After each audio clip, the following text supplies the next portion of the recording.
Se Me avisa escucha si. eco. Ya, listo, profe. Dale. ¿Ya está grabando? Bueno, listo. Muy buenos días para todos. Mi nombre es David Francisco Saavedra Segura. Yo soy fellow de primer año del programa de reumatología de la Universidad Pontificia Bolivariana.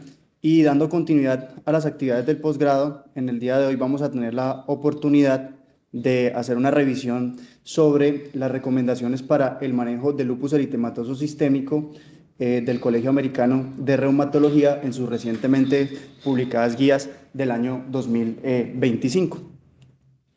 Esta es la agenda que he planteado para el desarrollo de la actividad académica del día de hoy.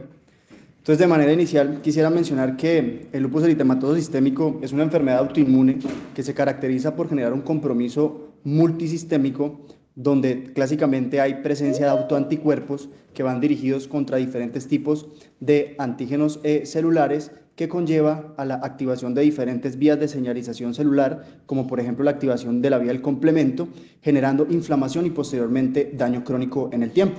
Precisamente a raíz de esto es una enfermedad que tiene una presentación clínica y serológica que puede ser heterogénea, caracterizada pues por el compromiso de diferentes órganos y sistemas, como por ejemplo el compromiso articular, muscular, mucocutáneo, a nivel renal, como manifestación de diferentes síndromes glomerulares, a nivel hematológico, con la aparición de citopenias aisladas o combinadas, y también a nivel del sistema nervioso tanto central como periférico.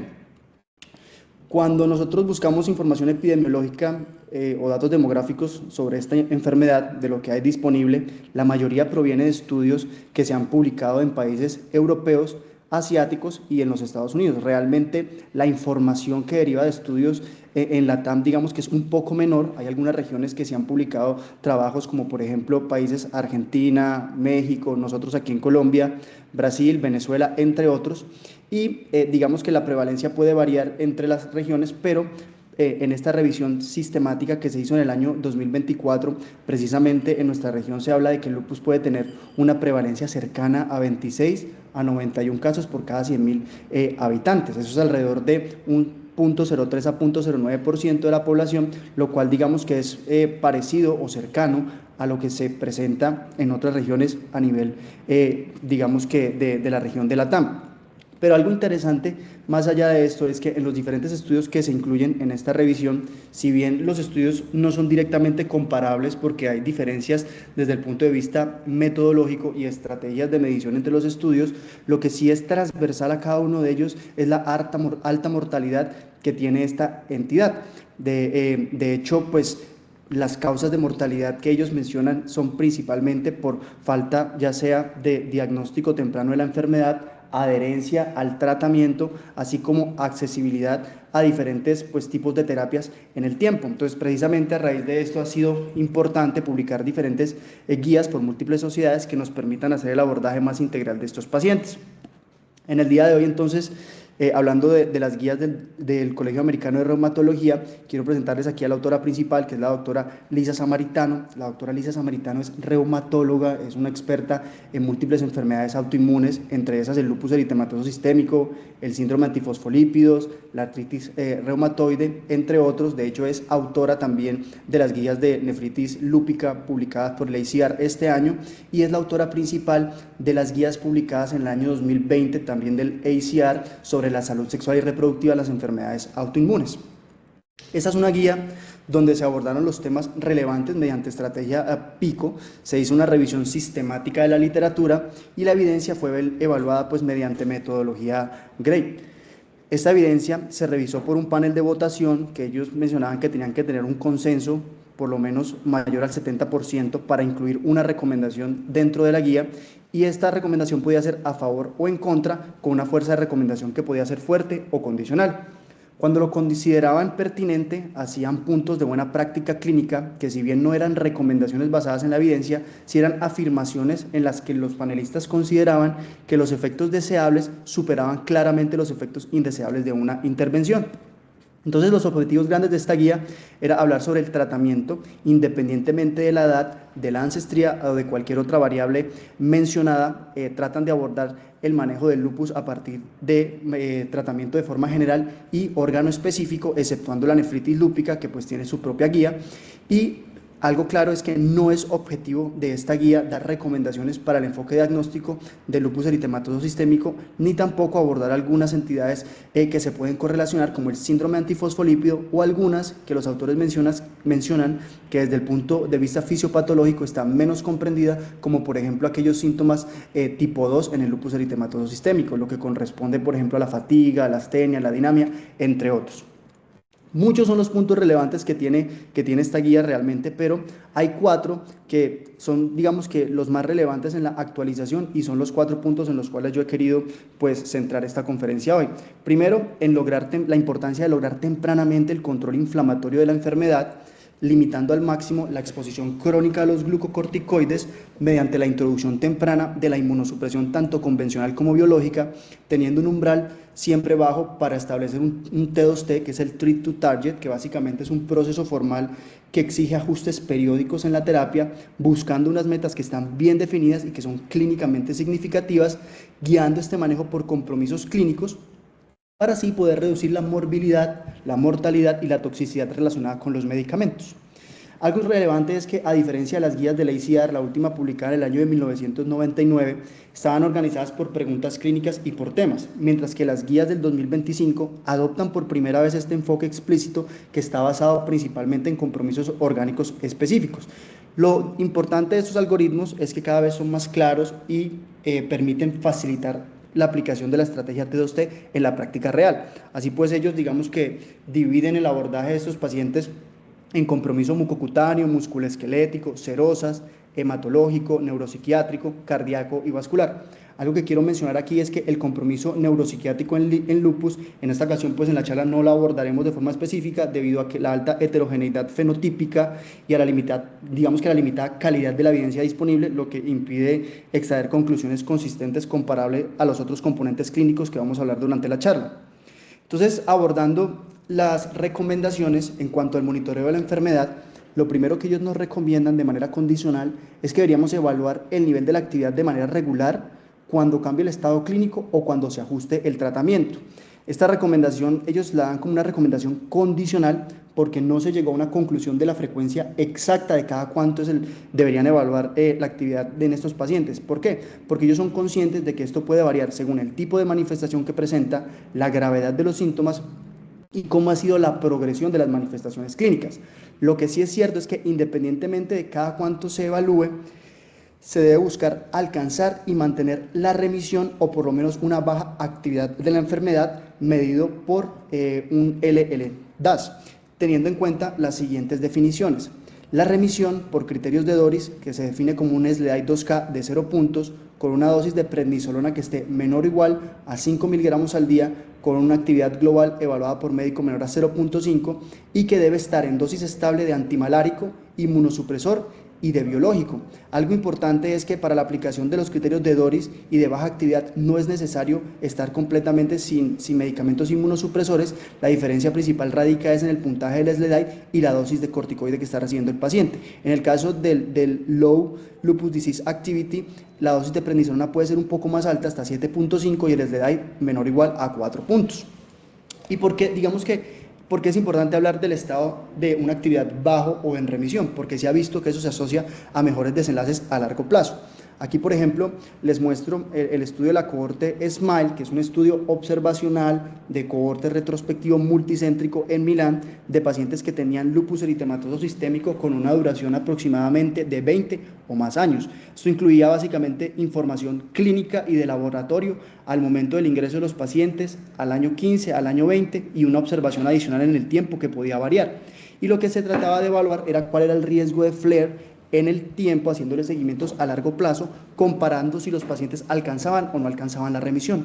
Algunas de las características principales de esta cohorte es que la gran mayoría de las pacientes mujeres tenían un seguimiento promedio en años de 28.5 años, tenían cierto grado de actividad serológica medida por anti-DNA y consumo del complemento, Y dentro de las manifestaciones clínicas principales destacaba el compromiso musculoesquelético, mucocutáneo, renal, hematológico y constitucional. Y cuando uno mira la parte del tratamiento puede ver que la totalidad de los pacientes tenía más de 5 miligramos de prednisolona y estaba por lo menos el 90% recibiendo hidroxicloroquina.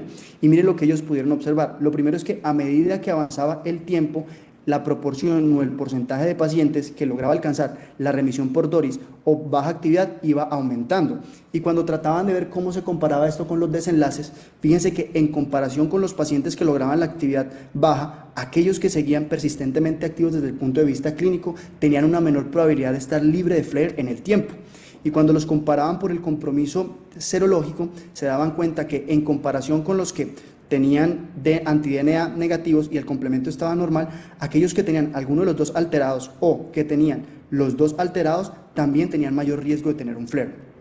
Y cuando uno revisa lo que nos muestra la cohorte de Toronto, precisamente ellos también trataron de evaluar los desenlaces cuando los comparaban por alta actividad en comparación con baja actividad o en remisión. Fíjense que los pacientes que estaban en alta actividad a comparación de los que estaban en baja actividad o en remisión, estos últimos tenían un promedio desde I2K que era menor, tenían menos número de flares, había menos compromiso renal, lo cual es muy importante en los pacientes con lupus, las comorbilidades también eran menos, como el riesgo de osteoporosis, y sobre todo algo muy importante es que la mortalidad y el promedio del índice de daño orgánico también era menor.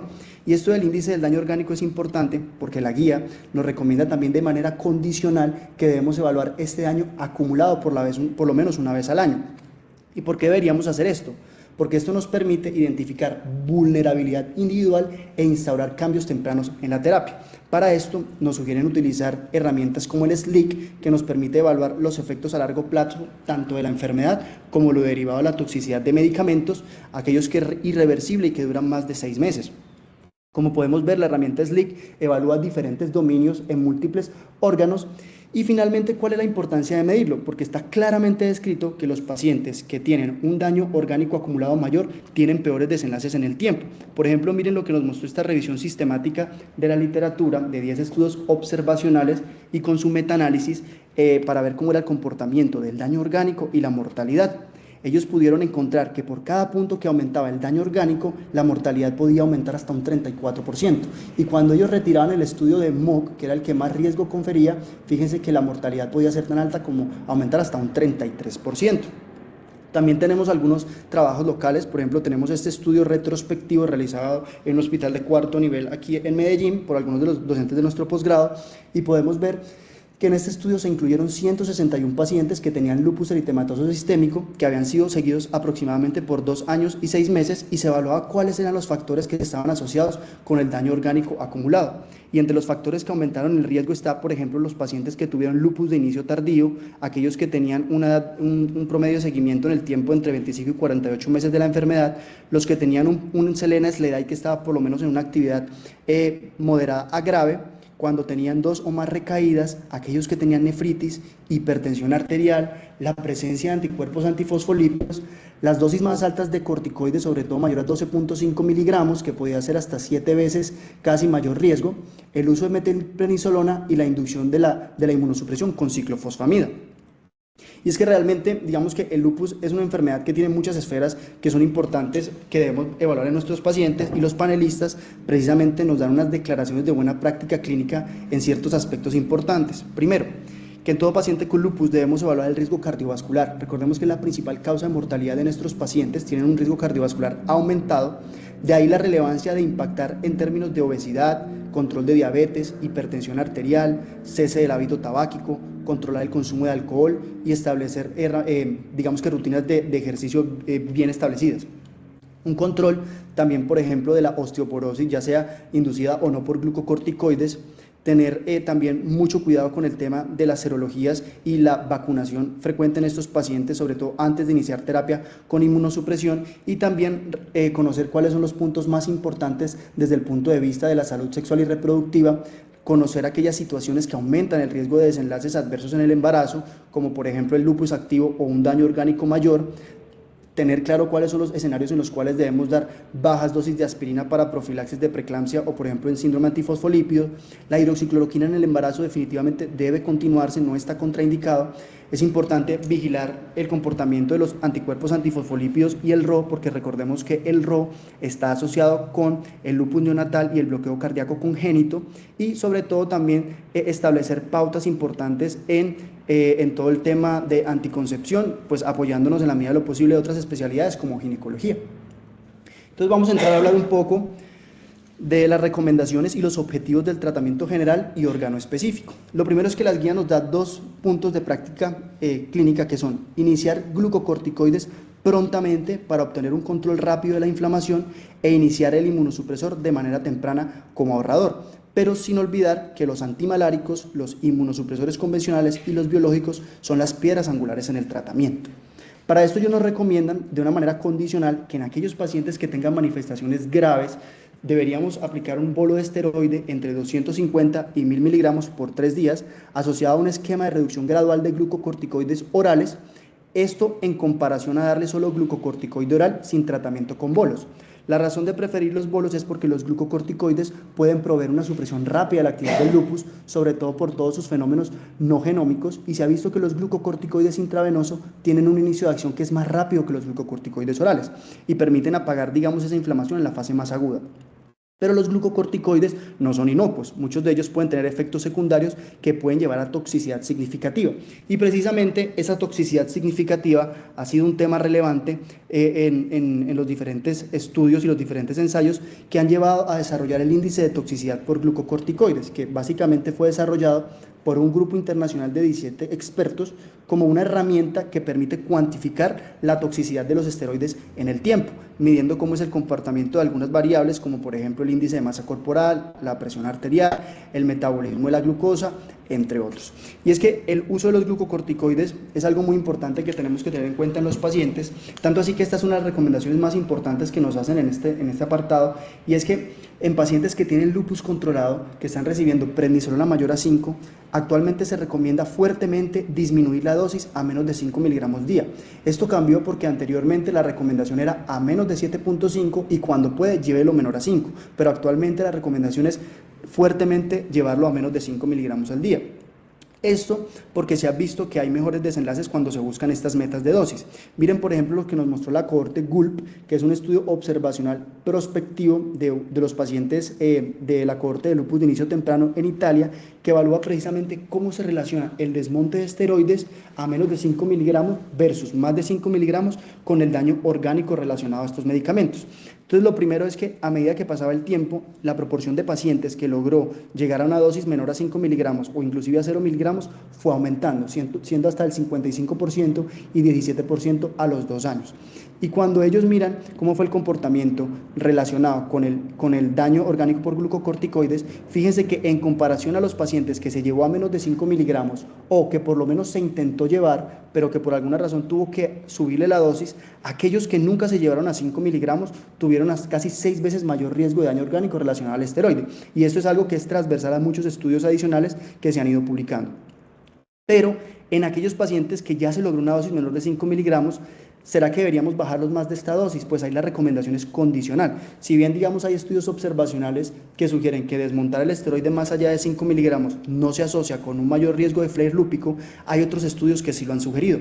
Aquí les traigo, por ejemplo, este estudio que es el CorticoLoop, es un estudio francés que básicamente fue un ensayo clínico aleatorizado multicéntrico que incluyó 61 pacientes con lupus y trató de evaluar la superioridad para el desenlace primario de suspender 5 miligramos o continuar 5 miligramos de esteroide y mirar cómo se comportaba esto en la proporción de pacientes con flare a la semana 52. Y miren lo que ellos encontraron.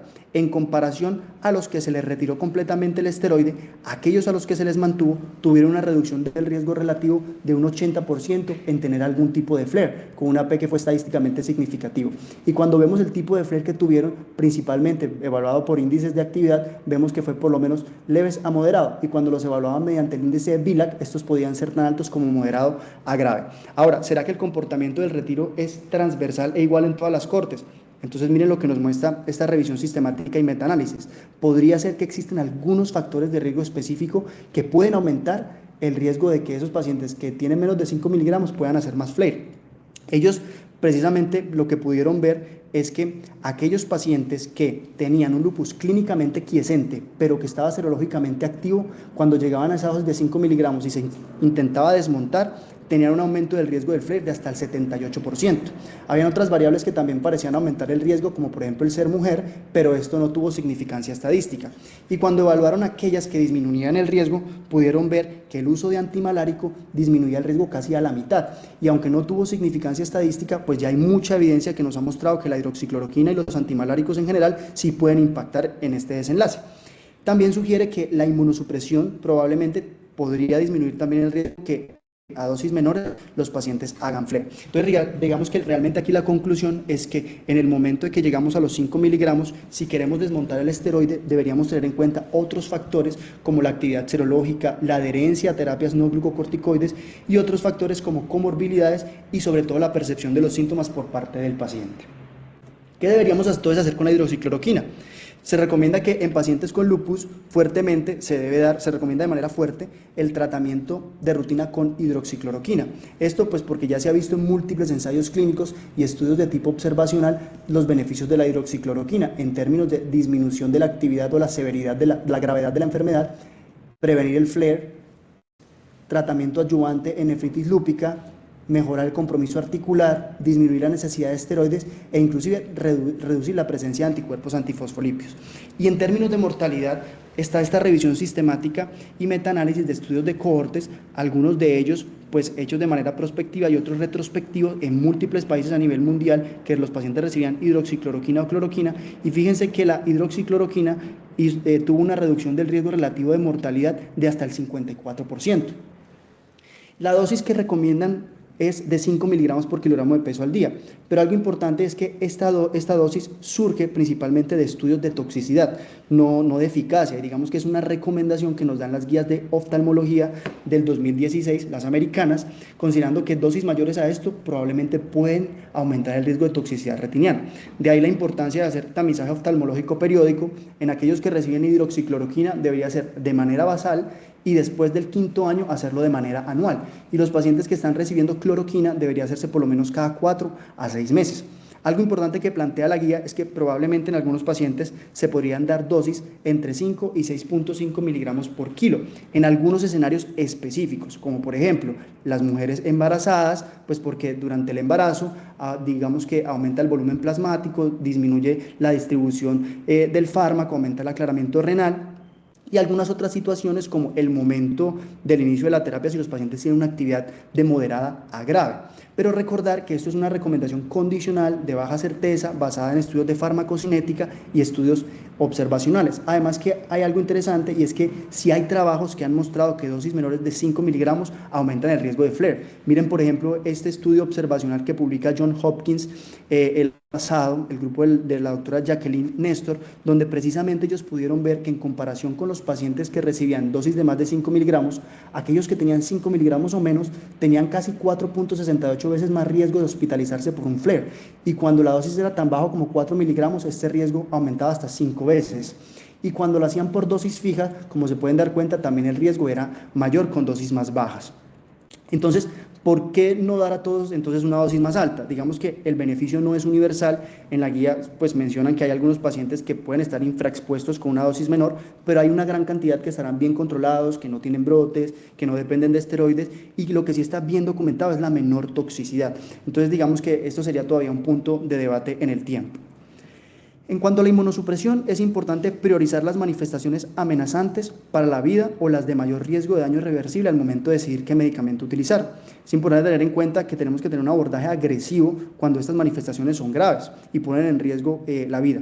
Y la recomendación que nos hace la guía es que en pacientes que tengan actividad con cualquier compromiso que sea refractario a la terapia inicial, recomiendan fuertemente escalonar la inmunosupresión. ¿Y cuánto tiempo debería mantenerse esta inmunosupresión? Pues esta recomendación es condicional. Ellos dicen que puede ser de hasta 3 o 5 años después del tratamiento, buscando el retiro completo después del tratamiento inicial, pero realmente la decisión debe basarse en otros puntos. Primero, la presencia de factores de riesgo para recurrencia de actividad de la enfermedad. Segundo, la gravedad del compromiso orgánico que ha tenido el paciente. Y tercero, obviamente, las preferencias del paciente y la capacidad pues, o la posibilidad de tener seguimiento médico en el tiempo. Vamos entonces a empezar a hablar sobre algunas recomendaciones basadas en compromisos. Entonces, en cuanto al compromiso mucocutáneo, recordemos que según la clasificación de James Guillain, nosotros podemos tener manifestaciones cutáneas específicas e inespecíficas. Dentro de las específicas tenemos el lupus cutáneo agudo, el lupus cutáneo subagudo, el lupus cutáneo crónico con sus diferentes subtipos y el lupus cutáneo intermitente. Una de las recomendaciones que nos hace la guía es que deberíamos ofrecer, como punto de práctica clínica, deberíamos ofrecer educación sobre la relevancia del uso de protector solar en todos los pacientes, idealmente aquellos que sean químicos y que tengan, físicos, y que tengan un factor de protector solar mayor a 50. Se sugiere que deben tener un seguimiento conjunto con dermatología y en aquellos momentos en los cuales tengamos pues diagnósticos diferenciales, un diagnóstico incierto, queramos guiar la terapia, sobre todo en casos refractarios, se recomienda fuertemente hacer una biopsia de piel.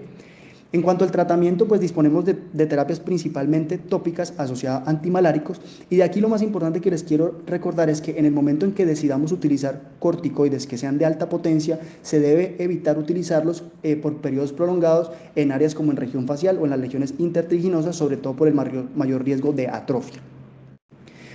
Digamos que el tratamiento de estos pacientes radica en antimaláricos y terapias tópicas, pero si a pesar de esto los pacientes siguen con actividad leve, a pesar de tener estas terapias, la guía nos da una recomendación condicional de agregar quinacrina o cambiar a cloroquina por encima de agregar inmunosupresión. El hecho de agregar quinacrina radica en que no se ha demostrado que genere toxicidad de la retina, inclusive combinándose con hidroxicloroquina, pero en aquellos pacientes o que no tengamos la disponibilidad, pues obviamente una opción va a ser cambiarlo a cloroquina.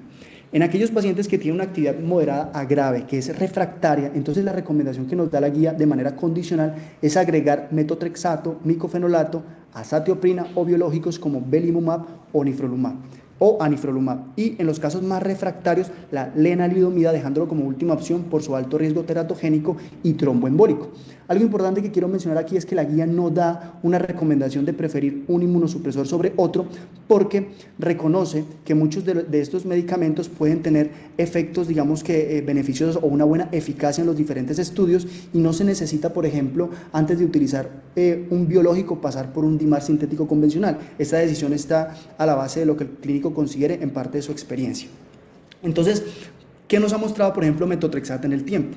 Esta, por ejemplo, es una revisión sistemática que habla precisamente de su eficacia, publicada en el año 2014, que incluyó 9 artículos, de ellos 3 ensayos clínicos y 6 estudios observacionales en pacientes que tenían un importante compromiso articular y mucocutáneo.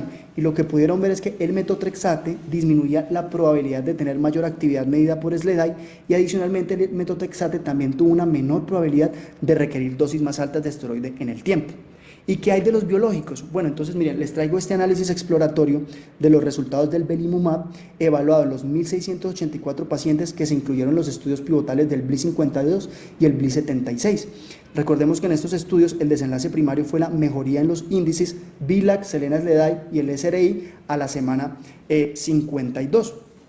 ¿Y qué pudieron evaluar entonces en este estudio? Lo primero es que aquí vemos cuáles fueron los sistemas principalmente representados en los pacientes. Entonces muchos de ellos tenían un importante compromiso musculoesquelético, mucocutáneo, también tenían compromiso hematológico, manifestaciones generales, vasculíticas, renales y neurológicas. Digamos que el porcentaje de pacientes que tenían más manifestaciones neurológicas y renales no era tan alto porque se excluyeron sobre todo los pacientes que tenían compromiso muy grave a nivel de este sistema. Y como podemos ver, fue muy similar a lo que se midió en otros índices de actividad como el Selena-SLEDAI, pero agregando aquí también la actividad inmunológica. ¿Y qué pudieron ver ellos a las 52 semanas? Pues que en general, para la gran mayoría de los compromisos orgánicos, vemos que la dosis de 10 miligramos por kilo y de 1 miligramo por kilo tuvieron una mejor proporción de alcanzar ese desenlace con una P que fue estadísticamente significativa.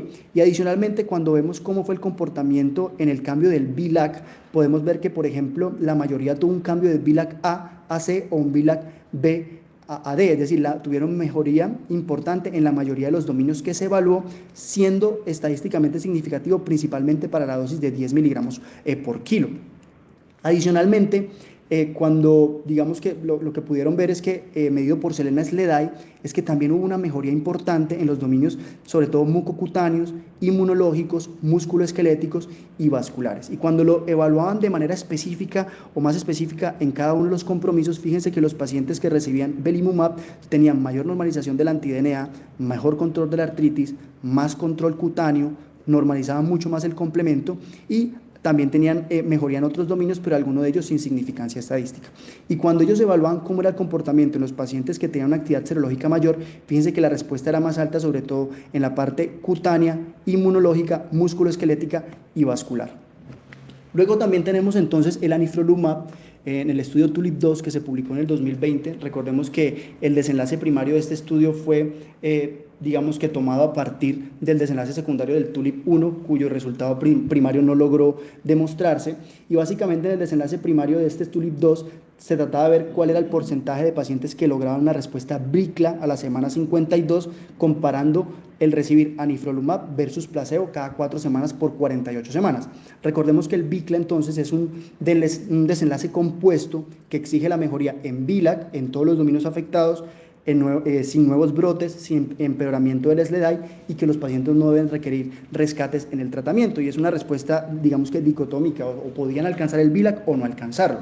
Y miren lo que ellos encontraron. En comparación con el placebo, los pacientes que recibían anifrolumab lograban en mayor proporción a la semana 52 la respuesta BICLA, con una P que fue estadísticamente significativa. Parece ser que estos resultados se mantenían sobre todo en los pacientes que tenían una firma del interferón tipo 1 alta. Y cuando evaluaban específicamente por CLASI, que es la evaluación del dominio cutáneo, el porcentaje de pacientes que tuvo una reducción mayor al 50% fue superior en anifrolumab en comparación con placebo. Y adicionalmente, los pacientes que tuvieron FLAIR en el tiempo fue menor en el grupo de la intervención que en el grupo comparativo, teniendo una reducción del riesgo relativo de hasta el 35%. Y también tenemos entonces estudios en vida real, como esta revisión sistemática de la literatura de algunos estudios en vida real que nos habla precisamente cómo se comporta la reducción media del SLEDAI en el tiempo, el desmonte de esteroides y la incidencia de FLAIR utilizando belimumab. Y mire lo que ellos encontraron. 13 estudios evaluaron el SLEDAI en el tiempo y en la mayoría de estos estudios ya se veía cómo había una disminución importante a partir del tercer mes, siendo mayor al sexto mes en el SLEDAI. Y también se pudo ver que en el tiempo se disminuyó la dosis del esteroide, favoreciendo el ahorro en la dosis total, que fue máxima o digamos a partir del sexto mes. Y cuando evaluaban la incidencia de FLAIR, fíjense que en comparación antes de recibir el tratamiento, después de recibir el tratamiento, el promedio de FLAIR fue menor, con una P estadísticamente significativo para el seguimiento tanto a los 12 meses como a los 24 meses. Vamos entonces a hablar ahora un poco del compromiso musculoesquelético. Lo primero es que hasta el 90% de los pacientes con lupus pueden tener manifestaciones musculoesqueléticas que se pueden manifestar como artralgia inflamatoria, que sabemos que es simétrica, poliarticular, aditiva, persistente de manos, muñecas y rodillas, que puede haber un compromiso tendinoso hasta un 40%, que las sinovitis se acompañan hasta un 70% y puede haber presencia de erosiones entre un 5 y un 10% en las diferentes cohortes. Algunos pacientes, pero hasta el 5%, pueden presentar también artropatía de Yakuto. Entonces, la guía que nos recomienda: de manera condicional deberíamos iniciar metotrexato, micofenolato o azeatoprina, teniendo un bajo umbral de elección de belimumab o anifrolumab para pacientes que tengan persistencia de la artritis a pesar de estar recibiendo tratamiento antimalárico con o sin AINES o glucocorticoides. Ellos nuevamente aquí nos dan una recomendación de un inmunosupresor sobre otro, teniendo en cuenta lo que ya conversamos previamente, pero sí nos dan algunos puntos que podríamos tener en cuenta, como por ejemplo, si lo que el paciente predominantemente tiene es artritis sin compromiso de ningún otro órgano, probablemente metotrexato puede ser considerado como primera línea. En aquellos pacientes que tienen artritis con otros órganos comprometidos, el micofenolato y la azeatoprina son muy buena opción. Aquí quise poner en rojo la azeatoprina porque sí dan una recomendación de preferir micofenolato sobre azeatoprina, y buscando pues la evidencia de esta recomendación encontré entonces este ensayo clínico aleatorizado multicéntrico que incluyó 240 pacientes con lupus que tenían actividad moderada grave, y los pacientes se aleatorizaban a recibir micofenolato o azeatoprina, y el desenlace primario era la proporción de pacientes que lograban una remisión clínica, cómo era el comportamiento promedio del BILAC y el SLEDAI-2K a los meses 3 y 24, y en los secundarios cuál era la probabilidad de estar libre de FLAIR a los 2 años, el porcentaje de recaída en BILAC A y BILAC B y la frecuencia de eventos adversos.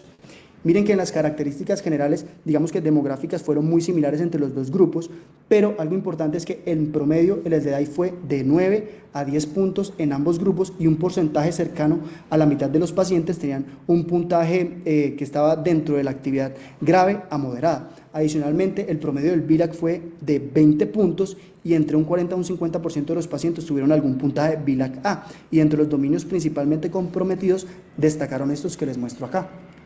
¿Y cómo fueron los resultados? Pues en el porcentaje de respuesta, fíjense que micofenolato fue superior a azathioprina en la respuesta musculoesquelética al mes 3 y al mes 24. Además que el promedio del índice VILAC al mes 24 fue menor en el grupo de micofenolato que azathioprina con significancia estadística. También lo fue el cambio promedio del SLEDAI en el tiempo. Cuando vemos la probabilidad de estar libre de flare, fíjense que los pacientes que recibían micofenolato en comparación con azathioprina tenían una mayor probabilidad de lograr este desenlace. Y en general, en todos los eventos adversos, en todos los pacientes se redujo cualquier flare medido por VILAC A o B, compromiso mucocutáneo, compromiso musculoesquelético y compromiso cardiorrespiratorio y a nivel renal también. Y cuando vemos los eventos adversos, podemos ver que fueron muy similares entre los dos grupos. Solamente en el grupo de azathioprina hubo un poco más de leucopenia con una P que fue estadísticamente significativa. ¿Y qué sucede con los biológicos? Bueno, con los biológicos volvemos nuevamente a los ensayos de belimumab y anifrolumab, y aquí pues recordemos, como ya lo vimos previamente, que el compromiso musculoesquelético pues mostró una respuesta significativa en aquellos que recibían belimumab en comparación con placebo para esta parte, para este compromiso musculoesquelético. Pero ¿qué pasó en el TULIP? Recordemos que en el TULIP, miren lo que sucedió.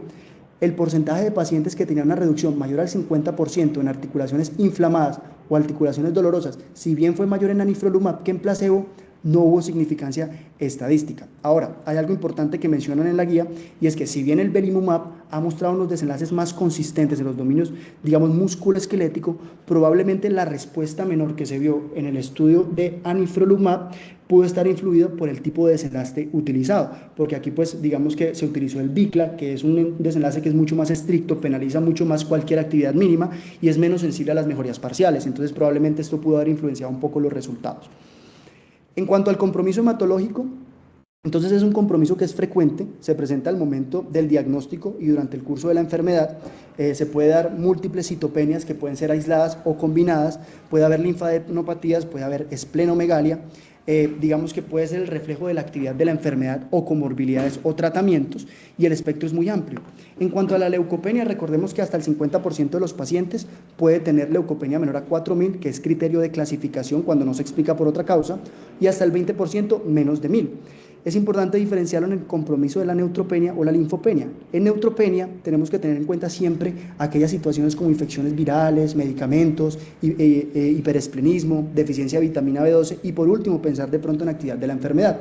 En esos pacientes que están asintomáticos, la recomendación es realmente hacer vigilancia, y en algunos escenarios se podría utilizar factores estimulantes de colonia granulocítica, pero hay que tener mucho cuidado porque esto se puede asociar con el mayor riesgo de flare. Probablemente los pacientes que tengan un conteo absoluto menor de 500 y que tengan infecciones sean un grupo de pacientes que se podrían beneficiar.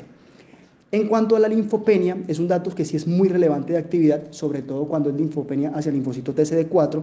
Pareciera ser que los pacientes con una firma del interferón un poco más alta pues pueden hacerlo, tienden a presentar más linfopenia, y es menos frecuente por infecciones.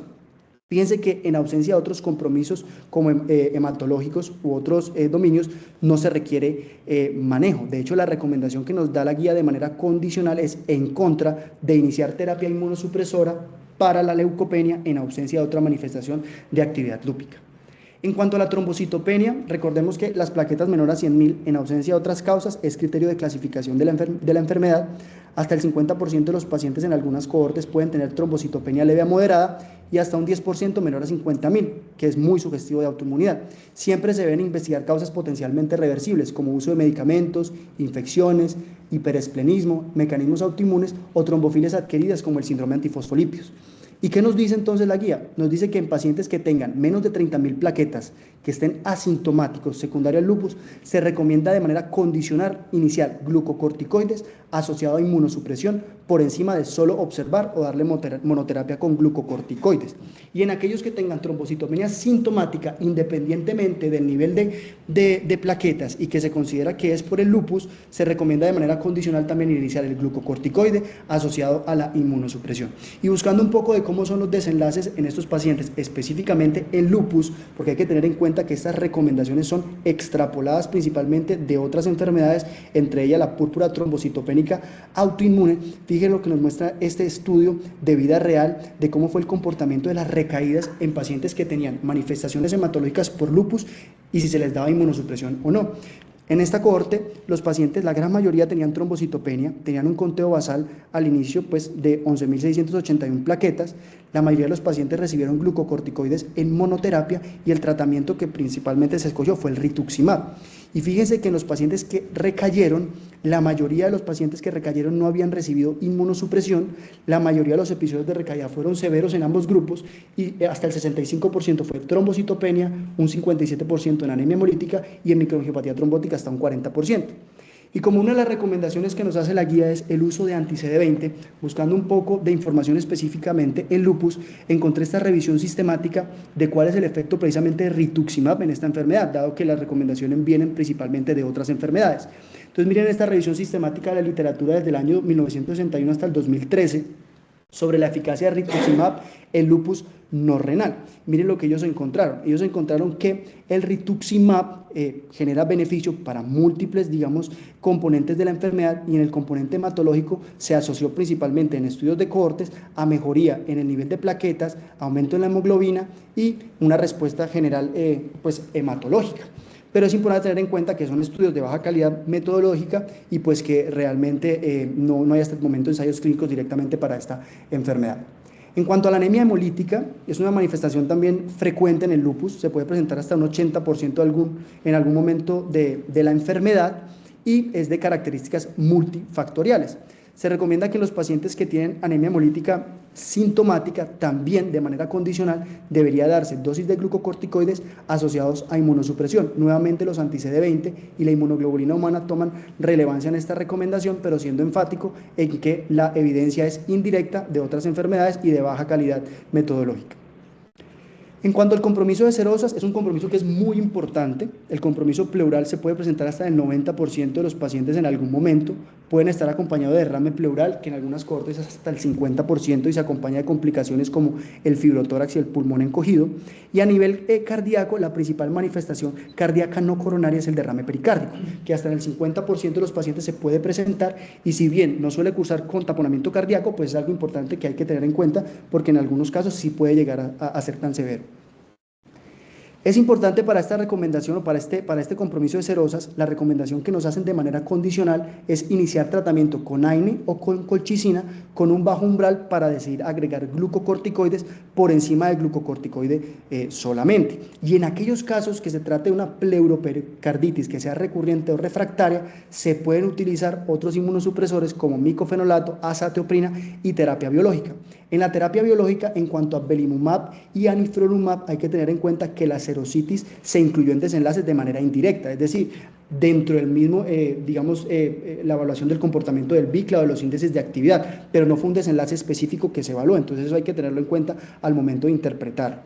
Hay algo de evidencia sobre el uso de los antiinterleuquina 1, pero digamos que la evidencia es extrapolada de otras enfermedades. Fíjense, aquí les muestro algunos estudios relevantes en Italia, en Estados Unidos y otros a nivel mundial sobre el uso de estos antiinterleuquina 1 en pericarditis recurrente, pero estos estudios no incluían pacientes con lupus eritematoso sistémico. Buscando específicamente en lupus, encontré este trabajo del Hospital de Johns Hopkins, que es un reporte de caso que precisamente muestran 4 pacientes femeninas, todos de ellos con algún grado de la actividad, que habían recibido antimalárico e inclusive alguno de ellos ya había recibido alguna dosis de antiinterleuquina 1, y fíjense que la respuesta en general fue resolución completa de esa pleuritis y de la pericarditis que no se había logrado con estas terapias previamente. En cuanto al compromiso miocárdico, ya para ir finalizando, digamos que también se recomienda de manera condicional el tratamiento con glucocorticoides, con ciclofosfamida, micofenolato, anti-CD20 o gamma globulina sobre monoterapia. Pero aquí también quiero mencionar que realmente la evidencia pues digamos, es principalmente de estudios observacionales, no de tanto de ensayos clínicos o inclusive de enfermedades no relacionadas directamente con el lupus.